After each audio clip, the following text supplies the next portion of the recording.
इस समय मेरे साथ बातचीत करने के लिए पुंछ के एमएलए एजाज जहां जी है, तो चलिए इनसे बातचीत करते हैं। आज आपने सवाल उठाया है असेंबली में कि राशन कार्ड की बात करें कि जो बीपीएल वालों को एपीएल दे दिए, एपीएल वालों को बीपीएल दे दिए गए हैं, और सवाल भी आपने किया, जवाब भी आपको अब तक नहीं मिले, उस पर आप क्या कहेंगे सर? देखिए, बहुत बड़ी एक चोरी जो है वो यहाँ पे हो रही है और ऐसी ऐसी चोरी चल रही है इसका कोई जवाब नहीं। मैंने पहले अपनी कॉन्स्टिट्यूंसी में मैंने एक चिट्ठी लिखी, मैंने कंसर्न डिपार्टमेंट को चिट्ठी लिखी कि मुझे आप डिटेल प्रोवाइड करिए, और आप सुन के हैरान होंगे कि डिपार्टमेंट फेल हो गया मुझे वो प्रोवाइड करने में। और जब वहां पे जवाब नहीं मिला, उस जवाब लेने के लिए मैं असेंबली में पहुंचा, और असेंबली में जब मैंने सवाल लगाया और उस सवाल में मैंने इनको सिर्फ इतना पूछा, मैंने उनको पूछा कि आप मुझे डिटेल बेनिफिशरीज मुझे दे दीजिए कि डिटेल बेनिफिशरीज कौन है जिनको आपने एपीएल से कन्वर्ट किया बीपीएल में, बीपीएल से कन्वर्ट किया एपीएल में। तो कंसर्न डिपार्टमेंट के पास कोई जवाब नहीं। और जवाब में क्या लिखता है डिपार्टमेंट लिखता है that department does not maintain any update list of the beneficiary. मेरा अब इस पे एक ही सवाल है, अगर डिपार्टमेंट के पास ना वो मेंटेन करता है लिस्ट, ना उनके पास लिस्ट है, तो राशन कहाँ जा रहा है? अब किस तरह से चेंज किया गया? मैं कह रहा हूँ जब इनके पास लिस्ट ही नहीं है तो जो राशन जम्मू से जा रहा है वो कहाँ जा रहा है?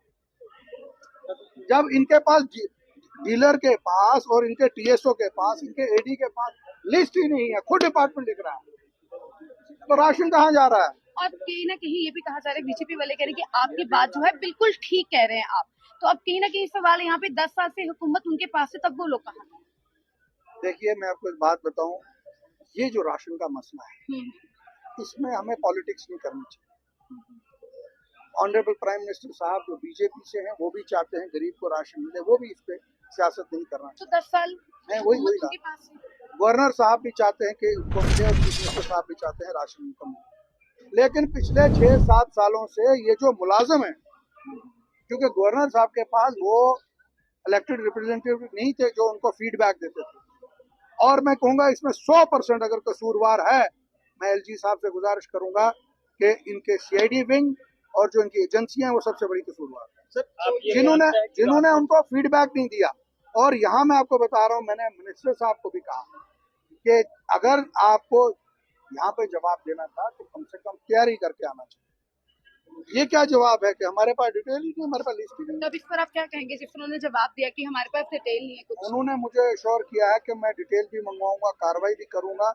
मैंने एक ही बात कही है, जिस दिन हम इंसाफ करेंगे उन लोगों से, गरीब लोगों से, उस दिन हमारी जीत होगी। हमारी जीत इस हाउस में बैठने से नहीं है, हमारी जीत यहाँ पे ये जो गवर्नमेंट ने हमें गाड़ियां दी हैं उस गाड़ी में बैठने की हमारी जीत नहीं है, या यहाँ पे मीटिंगें करने की हमारी वो नहीं है, या हमारे मंत्री हजरात फ्लैग लगा के गाड़ियों में चले और सरकारी बिल्डिंगों में बैठे, वो हमारी जीत नहीं है।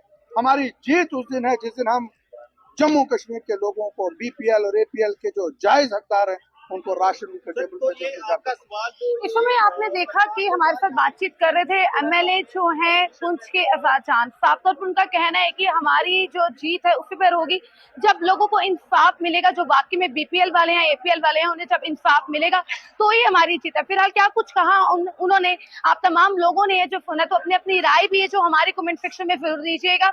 और जानकारी और अपडेट्स के लिए जुड़े रहें, बने रहें इंडियन